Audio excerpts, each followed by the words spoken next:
लोक सेवा आयोग ने इससे पहले एक अधिसूचना टाइप की जारी की थी, जिसमें उसने बताया था कि बीईओ के अंतर्गत 134 पदों का विज्ञापन अभी लगभग तकरीबन 1 वर्ष के आसपास होने को आया, 10 से 11 महीने के आसपास हुए। उन्होंने 134 पदों का एक अधिसूचना जारी की थी, जब उन्होंने समकक्षता वाले विवाद को समापन किया था। मैंने आपको वीडियो भी बना करके बताया था उसके बारे में। फिर उसके बाद ये रहा कि भाई सीटें बहुत कम है, सीटें बहुत कम है, ये बढ़नी चाहिए सीटें। तो अब जो है कि फाइनल अपडेट लोक सेवा आयोग ने यहाँ पे जारी किया है कि अब बेसिक शिक्षा विभाग में खंड शिक्षा अधिकारियों के 360 पद हैं रिक्त। तब उन्होंने जब जारी किया था 134 पदों पर, तो उन्होंने कहा था कि भैया 134 पद, अभी इतनी जानकारी हमारे पास आ चुकी है, कंप्लीट जो होगी वो आगे आ जाएगी। तो कंप्लीट अब आ चुकी है 360 पदों पे। तो अभी जिस दिन मैं ये वीडियो बना रहा हूं, साल 2026 है, आपको पता है भैया 20/7/2026 है, 20 जुलाई आज। तो अभी 2026 है, लेकिन लास्ट जो बीओ की भर्ती आई थी, वो लास्ट बीओ की भर्ती 309 पदों पर आई थी, 2019 में आई थी। कब आई थी? तो 2019 में, लास्ट 2019 में जो भर्ती आई थी वो 309 पदों पर आई थी। तो 2019 के बाद 2020, 21, 22, 23, 24, 25 और 26, यानी 7 साल के बाद उत्तर प्रदेश में अब खंड शिक्षा अधिकारी यानी बीओ की भर्ती आ रही है 360 पदों पर। पहली बात तो बेसिक शिक्षा विभाग खंड शिक्षा अधिकारियों की कमी से जूझ रहा है। प्रदेश के 75 जिलों में 1031 खंड शिक्षा अधिकारी होने चाहिए, लेकिन वर्तमान में केवल 672 ही तैनात हैं। इस प्रकार प्रदेश में करीब 360 बीओ के पद रिक्त हैं। इसकी तैनाती विकास खंड स्तर पर शासन की ओर से की जाती है। नियुक्ति लोक सेवा आयोग की पीसीएस परीक्षा से उत्तीर्ण अभ्यर्थी की मेरिट के आधार पर होती है। यानी इस परीक्षा को जो कराएगा वो आपका यूपीपीएससी कराएगा। UPPSC, Uttar Pradesh public service commission, यानी इसको हम कहते हैं उत्तर प्रदेश लोक सेवा आयोग। तो उत्तर प्रदेश लोक सेवा आयोग इसको कराएगा। तो उत्तर प्रदेश लोक सेवा आयोग इसको कराएगा, याद रखना। और इसके आधार पर होती है। विभागीय सूत्रों के अनुसार जून 2026 में 837 बीओ तैनात थे। इनमें से 165 बेसिक शिक्षा अधिकारी के समकक्ष अधिकारी प्रोन्नति के बाद डाइट में तैनात हो गए। बीओ की कमी लंबे समय से बनी हुई है। वर्ष 2025 में बेसिक शिक्षा निदेशालय ने उत्तर प्रदेश लोक सेवा आयोग को अध्याचन भेजा था, लेकिन आयोग ने समकक्षता विवाद के कारण अध्याचन वापस कर दिया था। मैंने आपको बताया था ना, यही वाला था 2025 वाला, जिसमें उन्होंने 134 पदों का, तो 134 पदों पर लोक सेवा आयोग को अध्याचन भेजा था बेसिक शिक्षा विभाग ने, लेकिन उसमें समकक्षता वाला विवाद था। क्या था?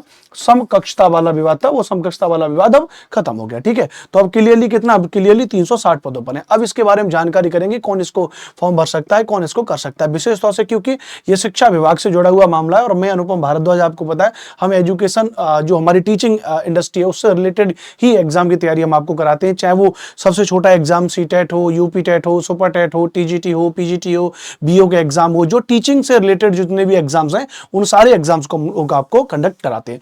तो याद रखना, अगर इसके बारे में शुरू करेंगे तो सबसे पहली बात हम बात करेंगे कि खंड शिक्षा अधिकारी के 360 पद अगर रिक्त हैं तो इसकी एलिजिबिलिटी क्या है, इसका सिलेबस क्या है, संपूर्ण जानकारी इसके बारे में बात करेंगे। तो सबसे पहले आप इतना समझिए, अगर हम खंड शिक्षा अधिकारी के बारे में बात करेंगे कि आप भी खंड शिक्षा अधिकारी बन सकते हैं, क्योंकि इसके लिए जो मिनिमम योग्यता है वो क्या है? ग्रेजुएशन और बीएड। आपको पता है क्या इसकी जो योग्यता है? तो इसकी योग्यता हो जाएगी ग्रेजुएशन प्लस बीएड। और हम भी जिन विद्यार्थियों को पढ़ाते हैं, हमारी जो मेजर ऑडियंस आती है वो सीटेट पेपर 2 के बच्चों को, जूनियर वाले बच्चों को हम पढ़ाते हैं। आप भी जूनियर वाले बच्चे अगर इस बात को देखे जाओगे तो ग्रेजुएशन प्लस बीएड ही तो है ना? ग्रेजुएशन प्लस बीएड ही तो है, बताओ। ठीक है, तो आपने भी ग्रेजुएशन प्लस बीएड कर रखी है, लेकिन अच्छी बात है कि इसमें आपको सीटेट पेपर 2 पास करने की भी जरूरत नहीं है। सीटेट पेपर 2 पास नहीं चाहिए आपका, केवल आपने ग्रेजुएशन और बीएड कर रखा है। हाँ, टफेस्ट एग्जाम आता है, इतना सरल एग्जाम नहीं आता है, अच्छे से आपको पढ़ने की आवश्यकता है। तो एज कितनी हो जाएगी? एक हो जाएगी, एज हो जाएगी 21 वर्ष से 40 वर्ष के आसपास हो जाएगी। अदर स्टेट इसमें फॉर्म भर सकते हैं, बिल्कुल। उत्तर प्रदेश के अलावा दूसरे राज्य के विद्यार्थी भी इसमें फॉर्म भर सकते हैं, लेकिन रिजर्वेशन, यानी आप उत्तर प्रदेश में जनरल में काउंट होंगे, आप अपने राज्य में किसी भी कैटेगरी से आते सही। इसमें प्री और मेंस की परीक्षा होती है, ध्यान रखना भी। अब आप अधिकारी वर्ग में जाओगे तो आपको थोड़ा पढ़ाई तो अतिरिक्त करनी पड़ेगी ना, तो प्री और मेंस की परीक्षा होती है। लेकिन अच्छी बात यह है कि प्री की जो परीक्षा होती है वो केवल एक मेरिट आएगी, एक मेरिट आती है, और उसके आधार पर आपकी प्री की परीक्षा पास होगी। प्री की परीक्षा के अंक जो है वो आपके फाइनल सिलेक्शन में नहीं लगते हैं, यानी फाइनल मेरिट जो आपकी होगी वो किसके आधार पर होगी? मेंस से लगेगी। फाइनल मेरिट आपकी किससे लगेगी? तो फाइनल मेरिट आपकी मेंस से लगेगी।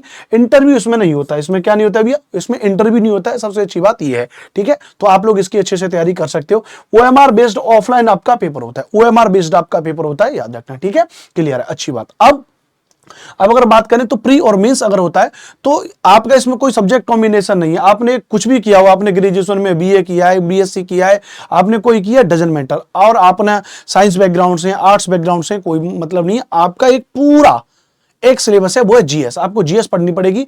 तो प्री की परीक्षा अगर आपको पास करनी है, for selection on the post of block education officer there will be a paper of general studies objective in the preliminary examination in which the number of question will be 120, marks 300 and duration 2 घंटे। आपका ध्यान रखना, इसमें 120 question आपके आएंगे। कितने आएंगे आपके? 120 क्वेश्चन आपके आएंगे प्री के पेपर में, यानी सबसे पहले आपको प्री की परीक्षा देनी है। 120 क्वेश्चन आपके आएंगे और 120 क्वेश्चन में भी आपकी कंप्लीट जीएस है। आपकी कंप्लीट जीएस का मतलब जैसे आपकी जनरल साइंस है, ध्यान रखना, आपका हिस्ट्री ऑफ इंडिया है, भारत का इतिहास है, इंडियन नेशनल मूवमेंट है, इंडियन पॉलिटी है, इकोनॉमी है एंड कल्चर है, Indian agriculture, commerce and trade है, पॉपुलेशन, इकोलॉजी, अर्बनाइजेशन है, world geography and Indian geography, natural resources है, current national and international important events हैं, general intelligence including logical and reasoning, आपकी जो reasoning है basically आपका, और बेसिकली आपकी जो मैथमेटिक्स वाला सेगमेंट है, प्लस आपकी यूपीजी के वगैरह, वो सारी की सारी चीजें इसमें आ जाएंगी। यानी सिंपल सी बात जो हम कहते हैं यहाँ पे शॉर्टकट में, जब हम तैयारी करते समय मैं हमेशा विद्यार्थियों को लिखाता हूँ कि आपको हिस्ट्री पढ़नी है, ज्योग्राफी पढ़नी है, पॉलिटी पढ़नी है, इकोनॉमी पढ़ना है, करंट अफेयर्स आपको पढ़ना है, आपको साइंस पढ़नी है, आपको एनवायरमेंट एंड इकोलॉजी आपको पढ़ना है, आपको यूपी की जीके पढ़नी है, आपको यूपी जीके पढ़ना है, आपको साथ के साथ अगर हम बात करेंगे आपको एग्रीकल्चर वाला पोर्शन आपको पढ़ना है, आपको ट्रेड एंड कॉमर्स वाला जो बेसिक है वो वाला आपको पढ़ना ही पढ़ना है। मतलब पूरा संपूर्ण जीएस आपको अच्छे से डिटेल में आपको पढ़नी पड़ेगी, जिसका जो स्टैंडर्ड जाता है वो पीसीएस के जैसा स्टैंडर्ड जाता है, पीसीएस के जैसा स्टैंडर्ड जाता है। अगर आप साथ के साथ टीजीटी या पीजीटी एग्जाम की तैयारी कर रहे हो, मान लीजिए यदि आप टीजीटी एग्जाम की तैयारी कर रहे हो, टीजीटी एसएसटी एग्जाम की तैयारी कर रहे हो, तो टीजीटी टीचर की जो तैयारी कर रहे हो उसकी तैयारी भी इसके बराबर ही है। तो टीजीटी में, एसएसटी में हिस्ट्री, ज्योग्राफी, पॉलिटी, इकोनॉमिक्स तो आप पढ़ते ही हो, बस आपको इसके साथ साथ थोड़ी साइंस पढ़नी है, करंट अफेयर्स पढ़ना है, यूपीजी के वगैरह आपको और ऐड करके चलना है। तो 120 क्वेश्चन का पेपर होगा और 2.5 नंबर का आपका पेपर होगा, 300 नंबर की आपकी परीक्षा होगी और 2 घंटे होंगे और नेगेटिव आपकी 1/3 की आपकी क्या होगी, इसमें नेगेटिव मार्किंग होगी। यानी आप इसमें क्या करोगे, आप इसमें प्री की परीक्षा पास कर लोगे। प्री की परीक्षा के पास एक कट ऑफ लग जाएगी। पिछली बार 2019 में जो जनरल की कट ऑफ गई थी वो 197-98 के आसपास गई थी, जहां तक मुझे याद आ रहा है। मैं एक अलग से वीडियो भी आपकी बना दूंगा कि प्रीलिम्स की कट ऑफ क्या जाती है, ठीक है। अच्छा, 300 नंबर की हो जाएगी आपका पेपर, ध्यान रखना। अच्छा, दूसरी बात क्या, तो यह बात क्लियर होगी, आपकी प्री परीक्षा पास हो जाएगी। प्री परीक्षा पास करने के बाद फिर आपको तैयारी करनी पड़ेगी, मेंस की तैयारी करनी पड़ेगी।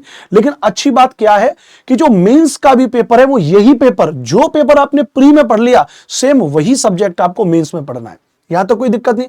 जब आप मेंस में आओगे तो मेंस में आपको 3 घंटे का समय दिया जाएगा मेंस में आपको, और वहां पे 200 नंबर का आपका पहला पेपर हो जाएगा। मेंस में आपका फर्स्ट पेपर होगा। मेंस में क्या होगा, आपके मेंस में आपके 2 पेपर हैं।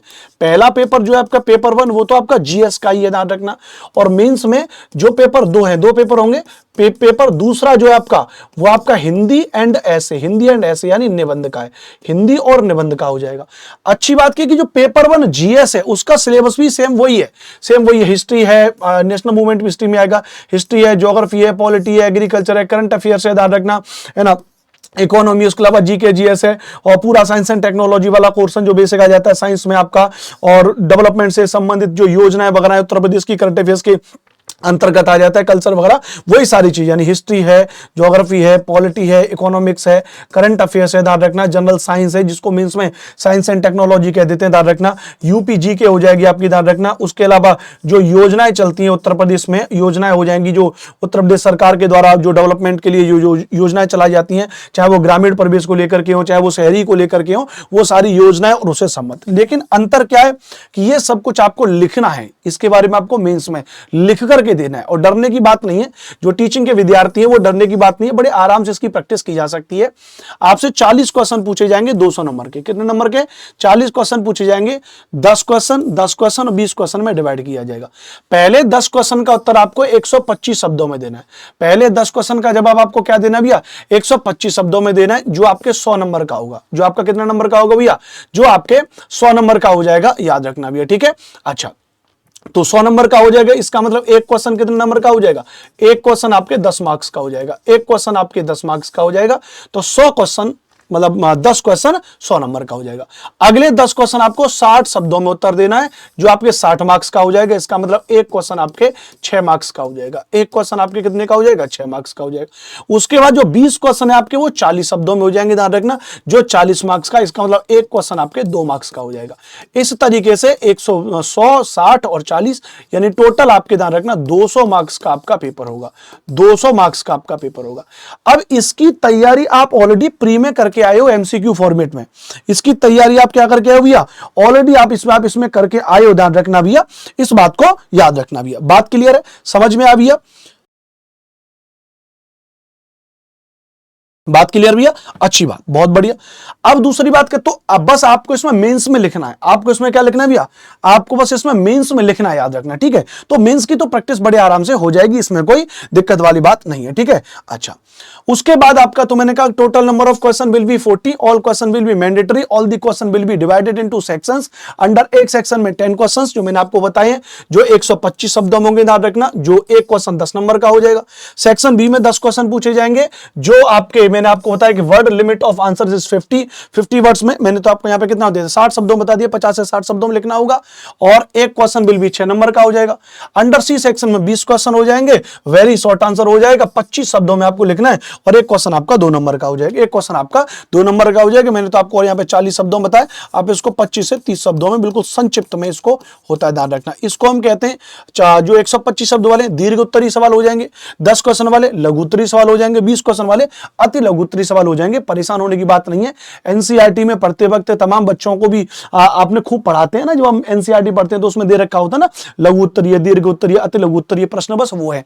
यहां पे थोड़ा एडवांस लेवल का पढ़ना है, और एडवांस लेवल में मेंस की आपको टेंशन लेने की जरूरत नहीं है, क्योंकि ऑलरेडी ये सारे सब्जेक्ट आप प्री में पढ़ करके आओगे, बस उसको मेंस की प्रैक्टिस आपको करनी है। हाँ, कुछ नया है तो वो आपके लिए हिंदी है। हिंदी आपने अच्छे से पढ़ रखी है, तो पेपर 2 जो आपका होगा, ध्यान रखना, जो आपका पेपर 2 होगा उसमें आपकी 100 नंबर की आपकी हिंदी आएगी, ध्यान रखना, और 100 नंबर का आपका निबंध आएगा। 100 नंबर की हिंदी में अपठित गद्यांश वगैरह आपके आ जाएंगे, रेखांकित अंशों की व्याख्या, शासकीय अर्धशासकीय पत्र, कार्यालय आदेश, ज्ञापन, सूचना, प्रेस विज्ञप्ति और परिपत्र संबंधी पत्र लेखन, आलेखन, वाक्यों का हिंदी से अंग्रेजी, अंग्रेजी से हिंदी अनुवाद, अनेकार्थी शब्द, विलोम शब्द, पर्यायवाची शब्द, तत्सम एवं तद्भव शब्द, विदेशी भंडार, बर्तनी, अर्थबोध, शब्दरूप, संधि, समास, क्रियाएं, हिंदी वर्णमाला, विराम चिन्ह, शब्द रचना, वाक्य रचना, मुहावरे, लोकोक्ति, उत्तर प्रदेश की मुख्य बोलियां, हिंदी भाषा के प्रयोग में होने वाली अशुद्धियां, पूरा हिंदी हो जाएगी। अब ये प्रेस विज्ञप्ति क्या है? जैसे मेरी वाइफ गवर्नमेंट टीचर है, तो उन्होंने मुझे अभी एक भेजा था, मैं जब स्टूडियो में बैठा था तो उन्होंने भेजा था कि कल से स्कूल का टाइम उन्होंने बढ़ा दिया है। अभी स्कूल का टाइम था 7 बजे से लेकर 12:30 बजे तक स्कूल का टाइम था, लेकिन अब उन्होंने बढ़ा करके सुबह 8 बजे से लेकर के 2 बजे तक स्कूल का टाइम कर दिया। तो अगर स्कूल का टाइम 8 बजे से 2 बजे तक कर दिया तो उसकी प्रेस विज्ञप्ति टाइप की आती है, जो बीओ सर के द्वारा बीएसए साहब के साइन होकर के बीओ वगैरह भेजते हैं। तो वो जो लिखने का फॉर्मेट वगैरह है वो जो तैयार करते हैं, वो उस टाइप की चीजों को आपको प्रैक्टिस करना होगा। निबंध में आपको ध्यान रखना 2 उपखंड दे रखे होते हैं। निबंध आपको कम से कम 700 शब्दों में आपको निबंध लिखना होता है, जिसमें पहला आपका अ दे रखा है, जिसमें साहित्य, संस्कृति, राष्ट्रीय, अंतरराष्ट्रीय, सामयिक, सामाजिक, ये सारे निदान, राष्ट्रीय विकास की योजनाएं, इस पे एक निबंध लिख दीजिए। दूसरा विज्ञान, पर्यावरण, प्राकृतिक आपदा, कृषि, उद्योग, व्यापार, इनमें से कोई भी लेकर के आप यहां पर ध्यान रखना। इसके अंतर्गत 2 उपखंड होंगे, प्रत्येक उपखंड से एक निबंध कुल मिलाकर 2 निबंध लिखने होंगे। प्रत्येक निबंध की शब्द सीमा 700 शब्द। 2 निबंध आपको लिखने, तो एक निबंध आपका 50 नंबर का आपका एक निबंध हो जाएगा, और 50 नंबर का आपका दूसरा निबंध हो जाएगा। तो देखिए, जब अच्छे तैयारी व्यक्ति की हो जाती है, जब आप प्री में दुनियादारी की चीजों को पढ़ लोगे, पूरा प्री में जब आप पढ़ के आए हो, history, geography, polity, current affairs, economics, सब दुनियादारी, तो आपको खुद से एक समझ हो जाती है कि हाँ जी, दुनिया में चल क्या रहा है, दुनिया में चल क्या रहा है, तो बस उसके बारे में, अपने बारे में लिखना है। उसका एक प्रारूप होता है, उसका एक तरीका होता है, मेहनत करेंगे चीजें हो जाएंगी। इसी चैनल पे हम लोग बेहतर तरीके से, मैं खुद इसको आपको प्रैक्टिस कराऊंगा। और अच्छी बात मैं आपको बता दूं, क्योंकि ये बहुत अच्छे एग्जाम्स होते हैं, और सालों के बाद ये एग्जाम आया है, और इस बार इस एग्जाम के फॉर्म को मैं भी भरूंगा। इस एग्जाम के फॉर्म को मैं भी भरूंगा, इसलिए नहीं कि मैं बीओ अधिकारी बन जाऊंगा। जितना बीओ अधिकारी बनाते हैं, कमाते हैं, उससे ज्यादा मैं कमाता हूं, और मेरा जीवन बड़ा सेटल्ड है। लेकिन कम से कम इससे क्या हो जाएगा, मैं जब अपना फॉर्म भरूंगा तो एक नया अपडेट कंटेंट, सारी चीजें मैं खुद से पढ़ूंगा, क्योंकि मुझे पेपर पास करके दिखाना है, और अधिकारी बन जाएंगे तो अच्छी बात भी है, क्या दिक्कत है, रौला भी हो जाएगा। ठीक है, तो साथ के साथ ये है, ठीक है। याद रखना। क्लियर भैया? तो मैं नया नया अपडेट कंटेंट दुनियादारी सारी चीजें आपको मैं इसमें कराने वाला हूं। तो बहुत बहुत धन्यवाद आज के सेशन को ज्वाइन करने के लिए। मैंने पूरी सारी चीजें आपको बता दी हैं। चैनल को सब्सक्राइब कर लीजिएगा और इसकी classes, basic strategy, cut off क्या होती है, मेंस की तैयारी कैसे करनी है, पहले कौन कौन से क्वेश्चन पूछे गए, उसकी सारी क्लासेस मैं अपने चैनल पर शुरू कर दूंगा। नमस्ते, नमस्कार। चैनल को सब्सक्राइब जरूर करिएगा। कोई और डाउट हो तो आप हमसे पूछ लीजिएगा।